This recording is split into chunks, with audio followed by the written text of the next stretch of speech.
인터넷에 나온 글을 읽고 제가 웃었습니다. 근데 그 웃음이 그 박장대소라고 막 박수를 치면서 크게 웃는 웃음이 아니고 좀 쓸쓸함이 묻어 있는 웃음이었습니다. 그 미국에 있는 교회에서요, 그 고난 주간 때 그 섬김을 훈련하기 위해서 세족식을 했습니다. 세족식을 하는데 오른발을 먼저 씻겨야 되는가 왼발을 먼저 씻겨야 되는가 그 사소한 문제 가지고 갈등이 일어났어요. 이 갈등은 사실은 일어날 때 큰 것 갖고 갈등하지 않아요. 작은 것 갖고 시작하지만 그것이 점점 커지는 거죠.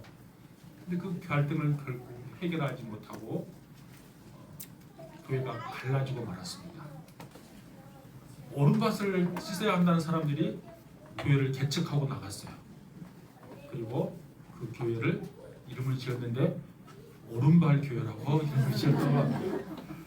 이거 제가 인터넷 보고 엄청 웃었어요. 근데 좀 씁쓸함이 있었어요. 누가 만들어낸 말이겠죠. 설마 오른발 왼발하고 싸우다가 오른발 교회라고 지은 아마 교회가 있을까? 누가 만들어낸 것 같아요.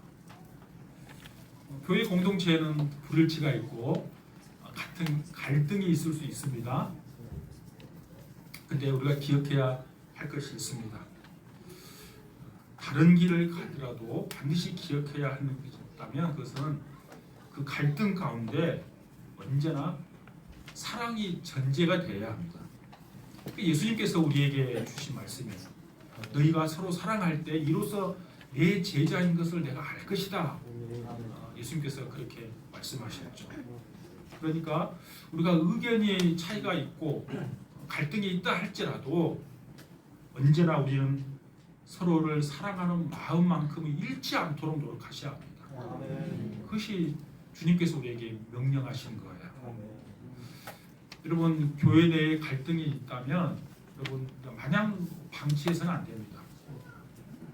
교회 내에 갈등을 잘못 처리하면 적대적인 감정을 심화시켜서 교회의 부흥에 걸림돌이 되고 성도들에게 관계도 깨어지게 되는 것이죠. 그래서 갈등을 잘 처리하는 것이 중요합니다. 갈등을 잘 처리하면 불만의 소지가 해결이 되고 오히려 교회가 조금 더 역동적으로 발전할 가능성이 높아집니다. 오늘 제목이 제가 갈등을 해결하는 지혜 이렇게 정했어요.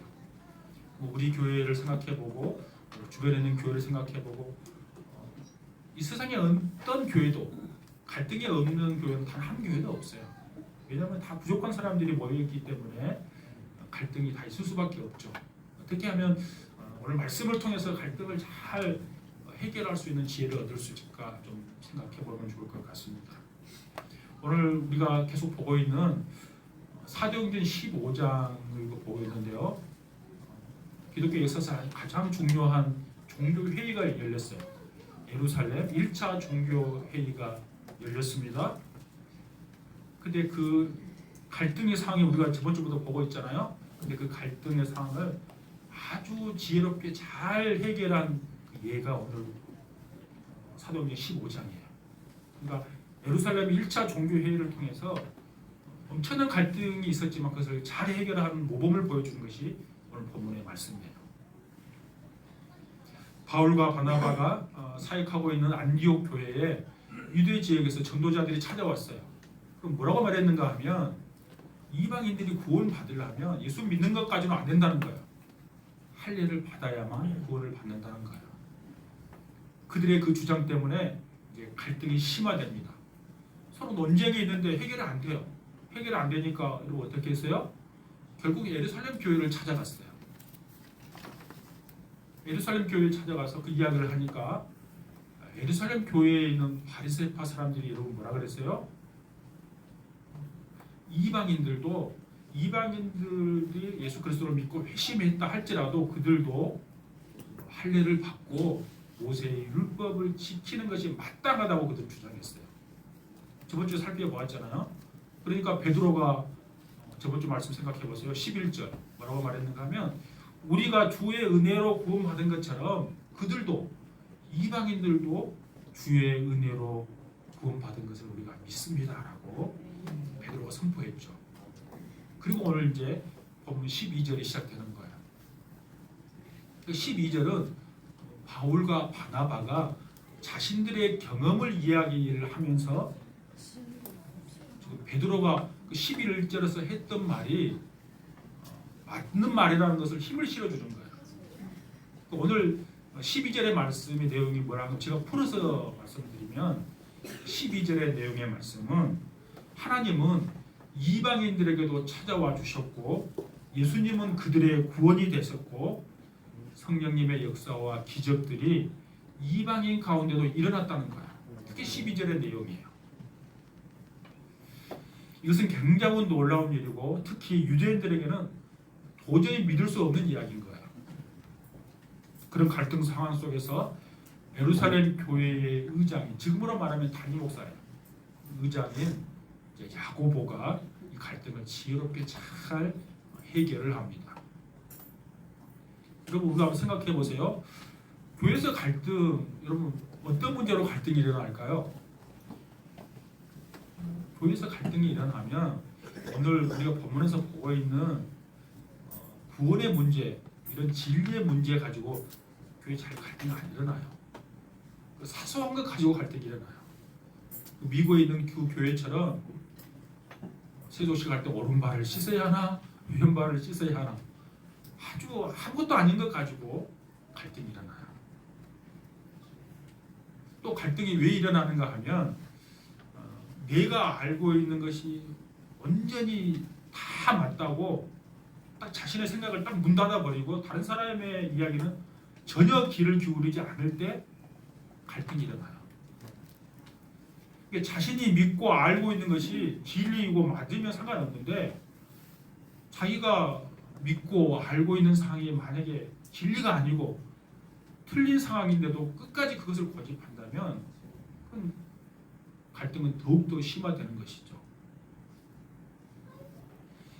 바나바와 바울이 1차 전도 여행을 통해서 일어났던 모든 하나님의 역사를 간증하고 보고했어요. 그것이 뭔가 하면 하나님은 유대인만의 하나님이 아니고 모든 열방과 이방인의 하나님이 되신다는 사실을 선포했어요.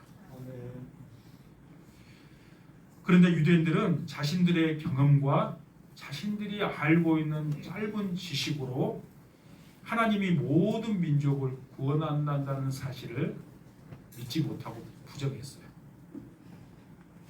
그러니까 오늘 뭐라고 하는가? 그러니까 유대인만이 구원받을 수 있다고 그들은 생각했어요. 그러니까 뭐라고 하는가 하면 이방인들이 예수 믿었다면 너희들도 유대인이 돼야 된다는 거예요. 유대인이 되는 방법이 뭐예요? 할례를 행하는 거예요. 유대인들은 무조건 할례를 해야 되니까. 그러니까 이방인들은 너희들 예수 믿는 건 구원이 안 돼. 너희들은 유대인이 돼야 돼. 그 조건으로 좀 할례를 행하라고 하는 거예요. 자신의 생각에 하나님을 가두어 두는 거죠. 자신의 경험, 자신의 지식, 자신의 방법 안에 하나님을 가두려고 하는 거예요. 유대인들이 바로 그렇게 생각한 것입니다. 유대인 크리스찬들은 누구보다도 예수님을 잘 믿었어요. 또 바리새인들은 하나님을 너무나 잘 섬겼어요. 그것은 사실이에요. 그런데 오히려 그것 때문에 자신의 생각, 자신의 경험 너머에 계시는 하나님, 그 위대한 하나님을 그들은 이해하지 못하고 자신의 생각 안에 하나님을 가두려 한 것입니다. 하나님을 자신의 경험과 전통과 생각 안에 가두려고 한 것입니다. 바로 오늘날 우리의 실수도 바로 여기에 있어요.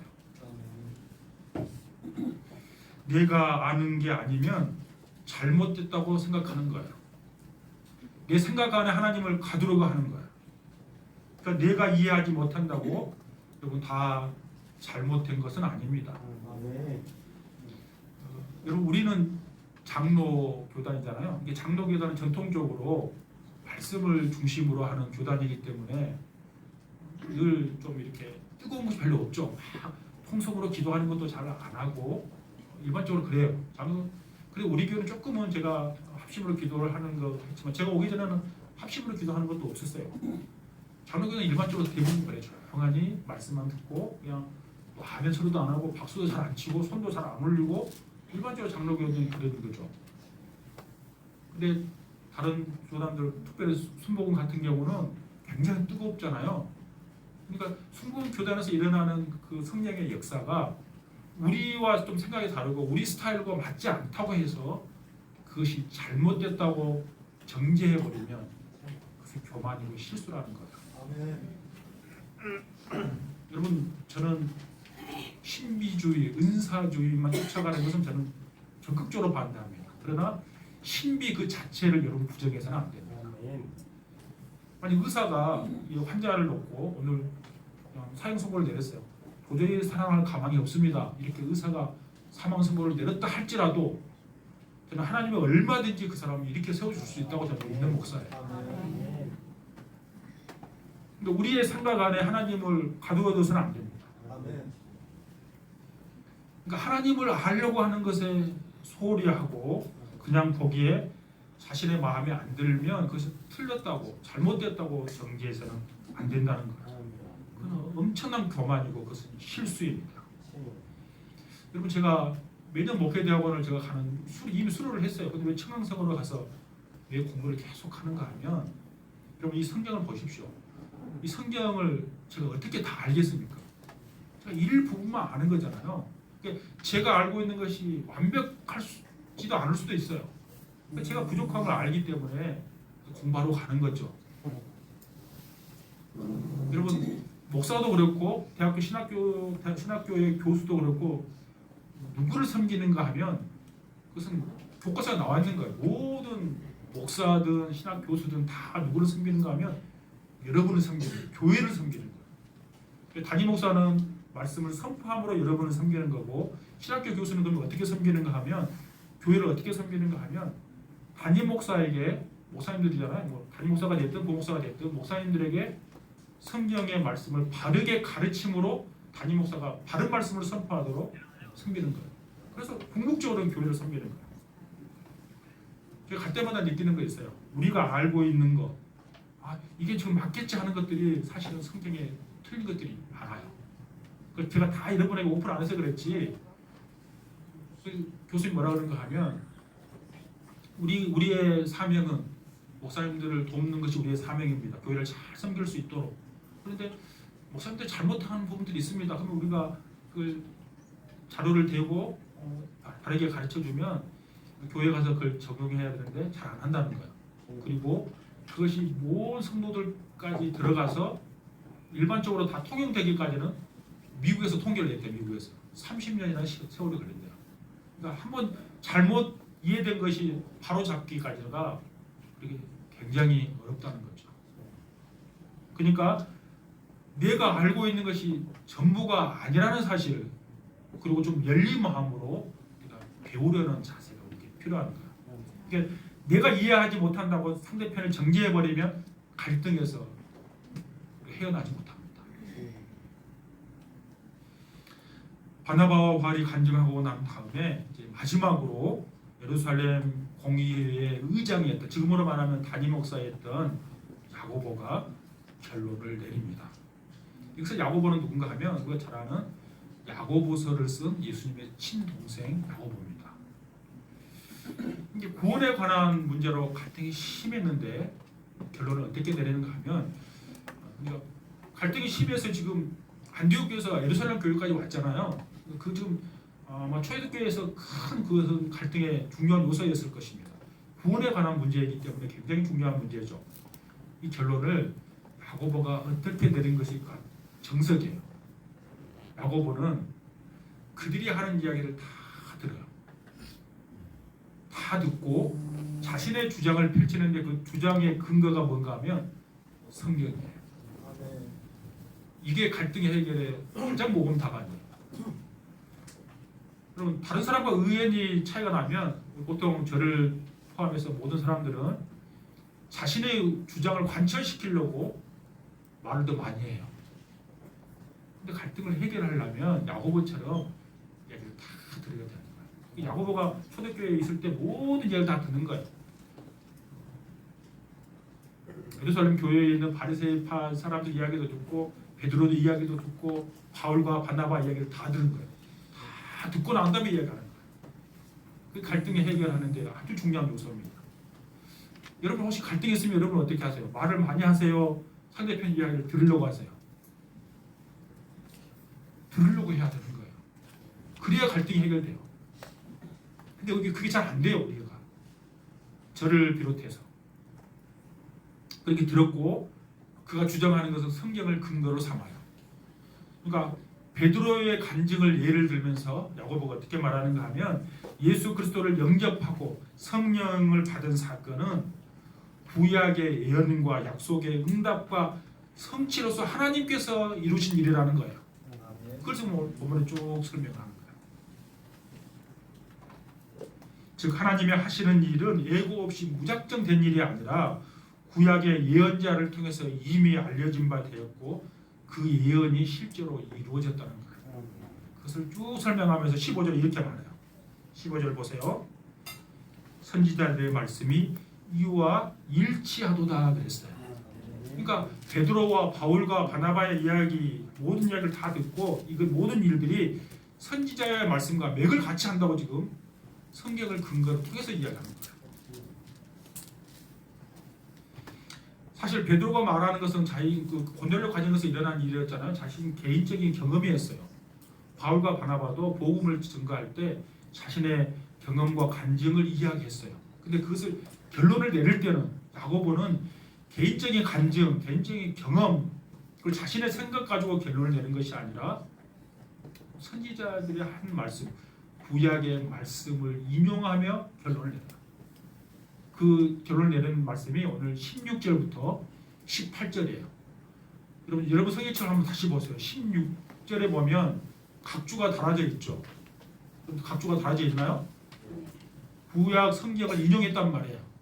구약 성경 무슨 구약 성경을 인용했어요? 아모스 9장 11절 12절 말씀을 인용했다는 말이에요.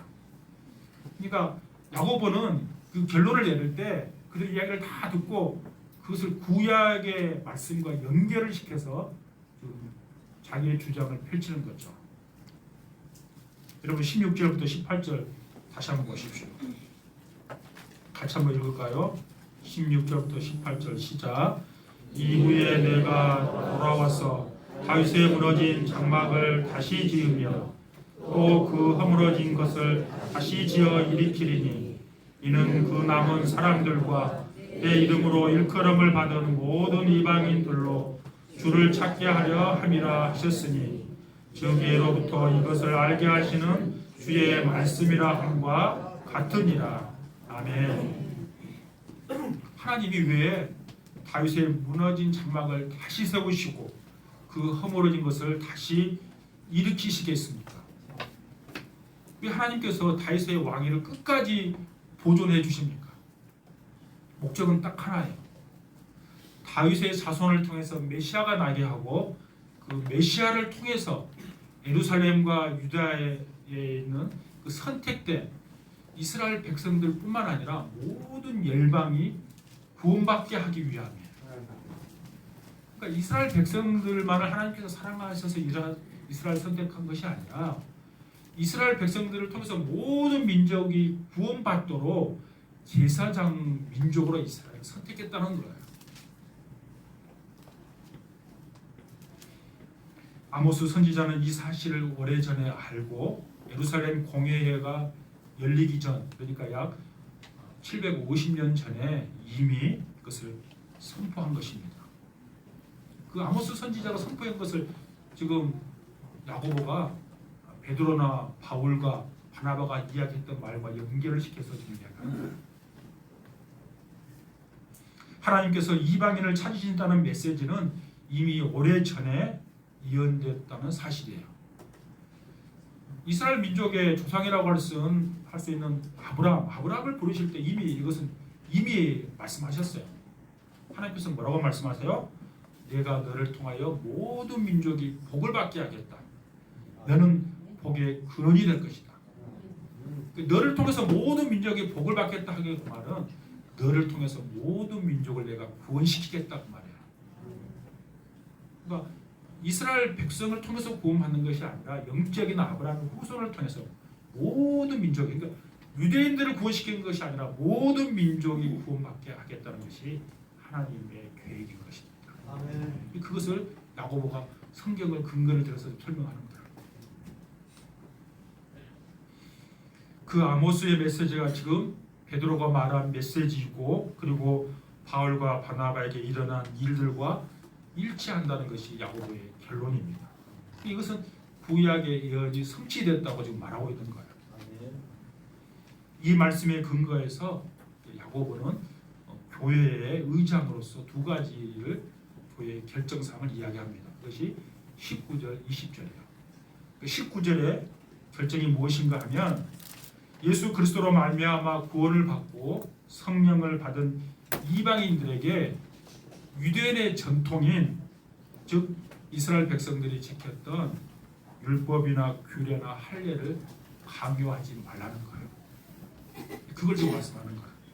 그러니까 야고보는 이방인 중에서 하나님께 돌아온 자들을 괴롭게 하지 말라는 거예요. 자꾸 먼저 유대인이 먼저 되고 크리스천이 돼야 된다고 지금 그렇게 괴롭게 하지 말라는 거예요. 유대인이 된다는 말은 할례를 받으라는 이야기거든요. 할례 안 받아도 상관없다는 거예요. 그렇게 괴롭게 하지 말라는 거예요. 여러분, 우리는 어떨까요? 우리가 교회에서 갈등이 일어나는 것 중에 하나가 마치 이 유대인처럼 우리가 할 때 갈등이 일어나요.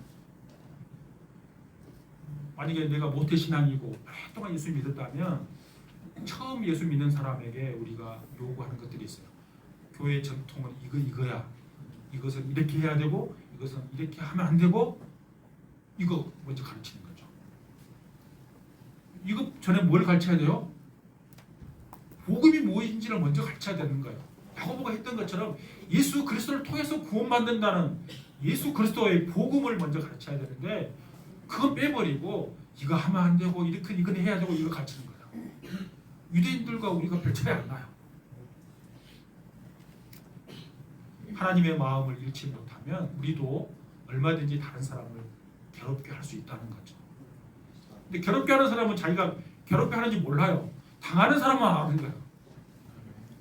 자기는 전혀 그거 몰라요. 그게 문제인 거예요. 저 사람이 얼마나 괴로워하는지 잘 몰라요.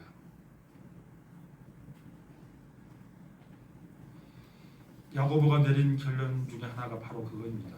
자꾸 이거 하지 말라, 이거 하라, 이거 하지 말라는 거예요. 그러니까 이 시대를 살아가고 있는 우리 지금 교회가 위기라고 말하는데, 위기의 요인 가운데 하나가 바로 이거예요.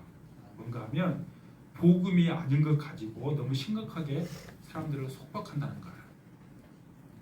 그런 말이 있습니다. 인터넷 떠오르는 말입니다.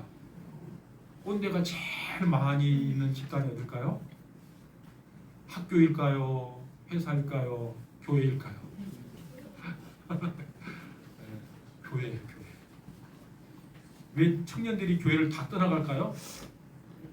저를 비롯해서 꼰대가 많기 때문에 떠나가는 거예요. 어떠한 경우라도 우리 교회 여러분 꼰대 짓을 하면 안 돼요. 제일 꼰대 짓을 많이 하는 사람들이 목사님들이고 장로님들이에요. 보세요. 한번 여러분 생각해 보세요. 내가 꼰대인지 아닌지 제가 테스트할게요. 반바지 입고 온 교회에 온 사람 보면 신경이 굉장히 거슬립니까? 신경질이 나기 시작합니까? 저 반바지를 입고 교회를 온다고 이런 생각이 드십니까? 혹시 모자를 쓰고 교회 오면 모자를 쓰고 교회로 온다고 혹시 신경질이 나십니까? 다 지금 꼰대의 기질이 있는 거예요. 반바지를 입어도 모자를 써도 머리에 노란물을 들여도 아무 상관없어요. 제가 이번에 교육 받으러 가니까 저도 약간 꼰대 기질이 있어요. 그래서 저는 철저하게 그거 제가 관리하기로 저는 작정했어요. 어떠한 경우라도 여러분 모자를 쓰고 반바지를 입고 교회 오는 것보다 모자 쓰고 바닷가에 가는 것보다 훨씬 나은 거예요. 그래서 이번에 교육 받으러 가니까 저도 약간 꼰대 기질이 있잖아요. 저도 워낙 제가 보수적이잖아요. 제가 그렇기 때문에 저도 저를 다스리려고 엄청 노력해요. 30, 40대 목사님이 오셨는데 처음 봤어요. 제가 이번에 가서 깜짝 놀랐어요. 교육받으러 가니까 그 강사 교수님은 첫날만 딱 넥타이 메고 하고 그 다음날부터는 넥타이 풀고 이제 다 강의했어요. 첫 인사할 때만 하고 왔어요. 교육생들 넥타이 메고 갈 필요 없잖아요. 그냥 편한 복장으로 반팔로 이렇게 갔어도 편한 복장으로 갔어요. 근데 편한 복장인데 차원이 다른 거 있죠. 30, 40대 목사님들 반바지를 입고 왔어요. 샌들을 신고 왔어요. 제가 순간적으로 이게 뭐지? 이렇게 생각했어요. 제가 마음을 다잡았어요. 그래, 반바지 입고 샌들 입고 공부하러 온 게 낫지. 산에 가고 바닷가에 가는 것보다 훨씬 낫다. 이렇게 제가 다잡았어요. 다잡아야 되는 거예요. 여러분, 은혜를 가르치는 것이 아니라 자꾸 율법을 가르치려고 하면 안 된다는 거예요. 제일 중요한 것은 하나님을 사랑하고 이웃을 사랑하는 것입니다. 그래서 하나님을 알아가고 예수 그리스도가 어떤 분이신지를 알아야 하는데 그 복음은 빼놓고 교회 오면 이렇게 해야 되고 이렇게 하면 안 되고 이거 먼저 가르치면 안 된다는 거예요. 야고보가 내린 두 번째 결론입니다. 뭔가 하면 행함으로 구원받는 것은 아니지만 구원받은 사람들에게는 구원받은 백성다운 삶의 모습이 있어야 한다는 거예요. 그게 20절이에요. 그럼 20절 보십시오. 20절 우상의 더러운 것, 음행, 목매에 부린 것, 피를 멀리하라고 하자는 거예요. 이런 것들은 하지 말라는 것이죠. 그러니까 마음대로 살아야 되는 것이 아니라 예수 믿고 구원을 받았다면 이것 하지 말자고 편지하자는 거예요. 그러니까 야고보가 전하는 메시지 두 가지를 요약하면 이거예요.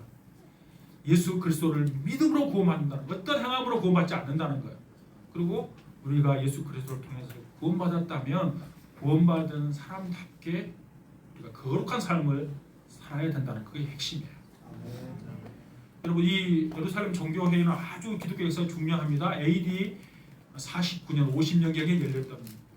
그러니까 사도행전 15장은 AD 49년에서 50년에 열렸던 회의예요.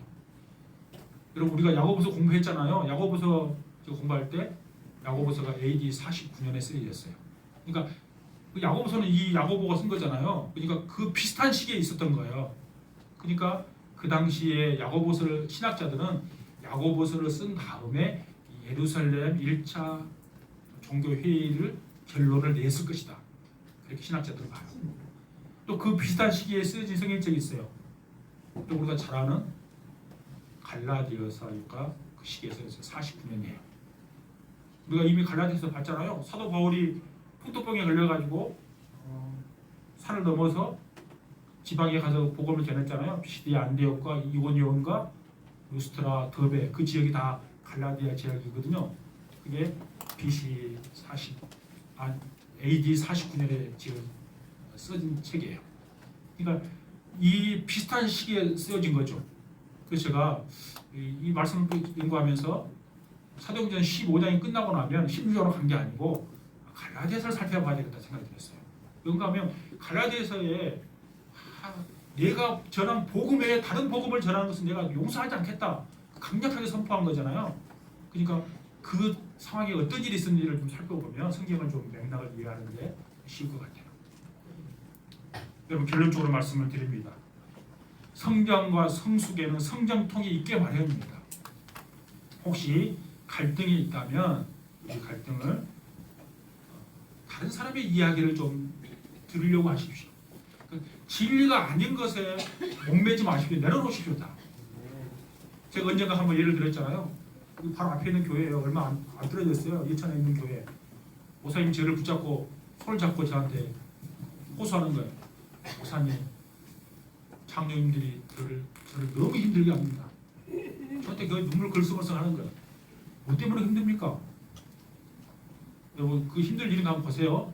십자가를 여기다 놔야 되냐 여기다 놔야 가지고 담임 목사님은 여기다 십자가를 놔야 된다 그러고 장로님들 여기다 놔야 된다 그거 가지고 힘들어서 당신들 마음대로 하시오 그랬다는 거예요. 여러분, 십자가 여기 있으면 뭐하고 여기 있으면 뭐하요? 진리가 아닌 것 가지고 제발 갈등하지 말고 예수 그리스도가 어떤 분이신지 그분의 은혜를 경험하고 그 은혜를 이야기하고 아멘. 또 갈등이 생기면 다른 사람 이야기를 좀 귀담아 듣고, 그리고 언제나 기준이 내 생각이 아닌 성경의 기준이 될 수 있기를 원합니다. 아멘. 십자가가 여기 있는 거 십자가 있는 거 성경에 나와 있지도 않아요. 그러므로 우리가 갈등을 지혜롭게 해결함으로 우리 교회가 하나님 아버지께 영광을 돌려드리는 아름다운 교회가 될 수 있기를 축복합니다.